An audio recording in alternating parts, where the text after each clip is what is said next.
I think Mo, you brought this up, like artgrab.co. What is Yes. this? Tell us about So it. it's started by like I guess an NFT artist I was following a way back. Let me see if I can find his work on this. He is a programmer, and I guess during the NFT phase, he started putting out like NFTs based on art. Kind of like the psychedelic pattern with like a lot of geometric shape and colors. And then when NFTs tanked, he's like, wait, like people were still interested in buying the artwork. Maybe they just didn't care about NFTs. So he started selling old school NFTs in that he started a marketplace for licensed album covers, which I thought was really cool. Like I've recommended it to a friend who manages a couple bands. Like, hey, if you need an album cover, like these look pretty dope. It's like the artwork was only sold once, so like once it's sold, you have the full rights to it. You can use it for whatever. And I thought it was like, wow, like this guy. I thought it was a cool idea because like I haven't seen this before, and I guess he really purpose built like um sorry, what I meant to say is that he really like this site or app marketplace was a really well thought out idea, and like Yeah. Have you guys not seen the trend though of like any picture can be an album cover? Sorry, say it again. You haven't seen that? Any picture, like it's just like people like will take random pictures and like put it on an album cover. It's like the trend is like any picture can work as an album cover. Yeah, but if you're an Have you artist, seen those trends or? I'm not on TikTok. Tic Tac. That's funny. Because it's funny because you know what it is. Going to have to I had to explain it. I feel like it's funnier to me when I explained it. Yeah, he's gonna use that joke and then he's gonna also still explain it. I think it's funny because I know what it is. That's too funny. But this is cool. I think the cool thing to me about this project is, well, as you were describing it, is the fact that he pivoted so quickly, and still made it work. That's impressive.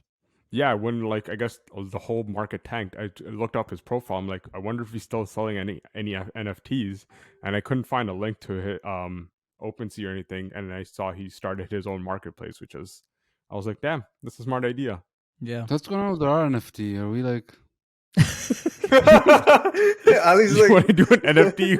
Ali's like, what's an NFT again? Yeah. Don't ask, Ali. Don't ask. Don't It's a long-term investment. Yeah, just wake up in 10 years' time. Just give it a decade. Yeah. Oh, it's called, this phase of the Ethereum and blockchain and Bitcoin era is called the dip, Ali. And we are in this dip for a while, and we will be back. It's not the dip; it's the crypto winter. Do we need to 3015 it? Do we need to do a 3015 form?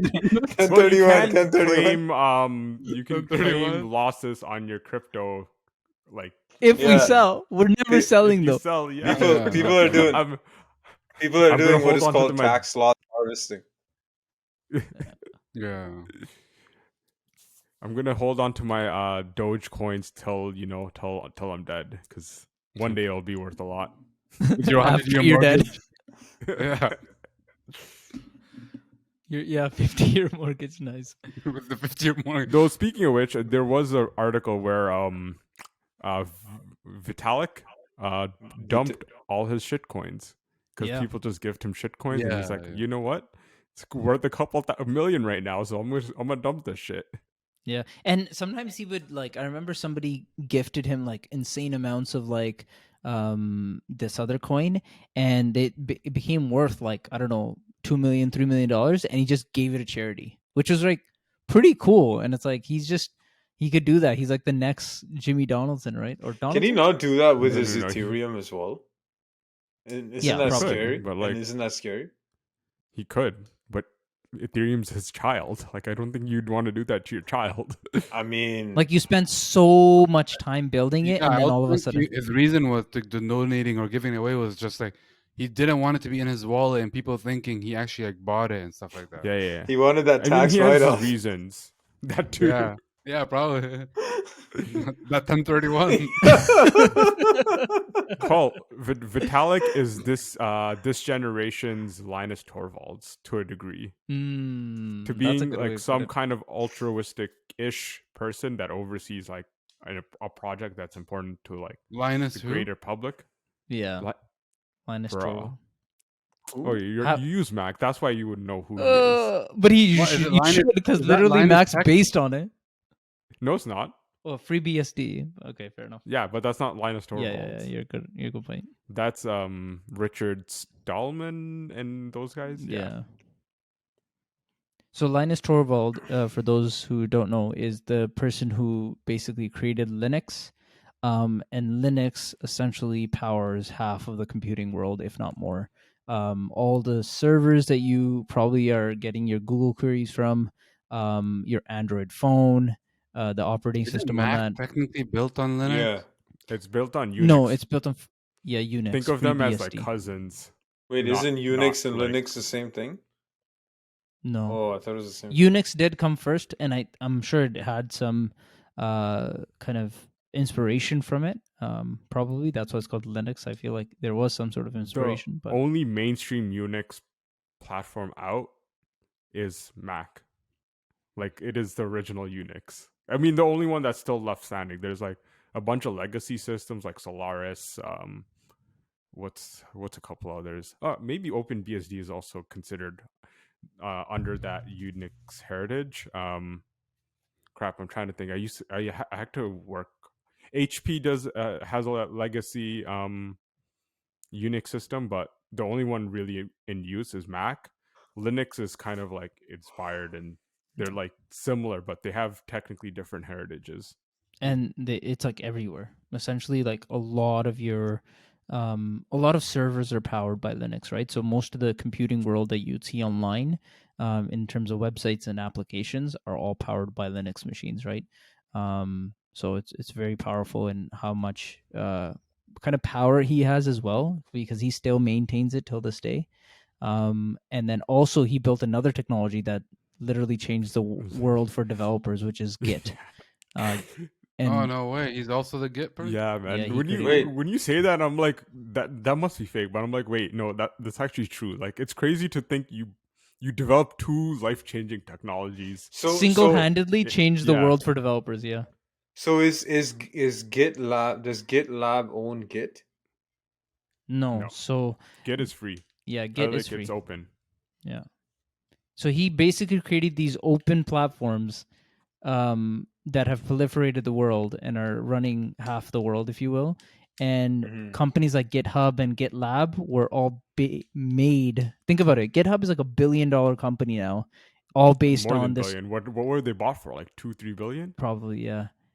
And all that came from GitHub. I mean, Git being open and just available there. So it's insane. Basically, you would have a lot more bugs in your software than you do now if you did not have Git. Actually, you wouldn't have a lot of things without Git. Like, yeah, it's crazy to think of a life without it. Yeah, honestly, freaking, I don't want to go to Subversion now. It'd be terrible. Or SVN. Yeah, the trauma. This is where I have no idea what the hell you guys are talking about. For the non-developers, it's like Git makes working with others not as painful as it could be. If you want to like hate your coworkers, you use SVN. Yeah, essentially. So Git, explain it further. Then we'll build on what Mo was saying. Is Git is a version control system, so it allows you to make changes and then you can commit it, meaning it saves the state at which you committed it, and then that way you can definitely have a history and also merge different works very easily, versus having people kind of just adding things willy-nilly to the same file, having it overwritten. So think Google Docs, and you can see the changes in real time, but it's like that, but with code. Makes it a bit easier. I think there's a lot more intricacies, but it's hard to get through on a podcast. Exactly. Yeah. But very, very powerful stuff. It's insane how much he's changed the game. So same thing as Mo was saying is Vitalik. He's single-handedly created this, obviously inspired from Bitcoin and the technology there, but he has built this from like scratch essentially to a behemoth, which is insane at such a young and age the as well. fact that he has such control over the direction of how Ethereum's going to go. Is that the right? guy? I just the picture. And that's what's scary. Yeah, that's like, Linus Torvalds. That's him? Yeah. Yeah, let's show the view. People say he's an asshole, but who knows? I don't think he's an asshole. I think Vitalik? No, Linus Torvalds.